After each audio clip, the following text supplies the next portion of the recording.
Good morning, little amigos. Today we are going to be going back to fractions and we're going to be working with fractions that have unlike denominators. So, for example, I might have two fractions I want to add, like 1/2, or maybe subtract, and I want to subtract it from a fraction that has an unlike denominator. Okay, so let's think for a second, before we get started with that, let's think for a second about equivalent fractions, right? We know equivalent fractions.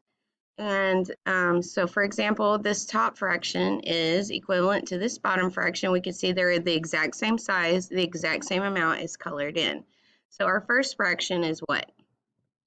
So there's 1, 2, 3 boxes, and 2 of them are colored in, so that's 2/3. Now, I want to add it to this other one, which is 1, 2, 3, 4, 5, 6 boxes. How many are colored in? 1, 2, 3, 4. Okay, but these do not have the same denominator, which means that I can't add them because they're not the same. So what do we do in a situation like this? Well, we have to make our fractions equivalent. We can see here that 2/3 is actually equal to 4/6. So what if instead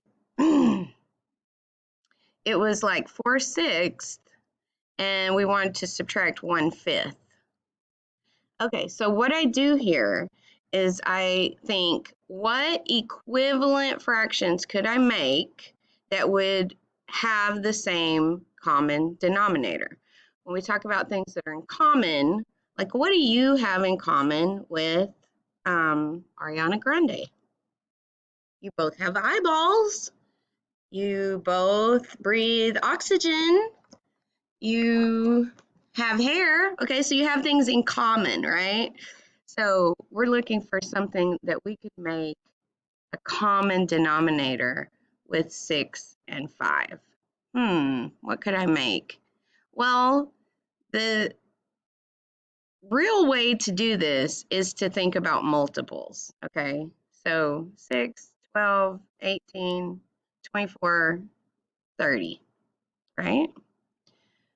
5, 10, 15, 20, 25, 30.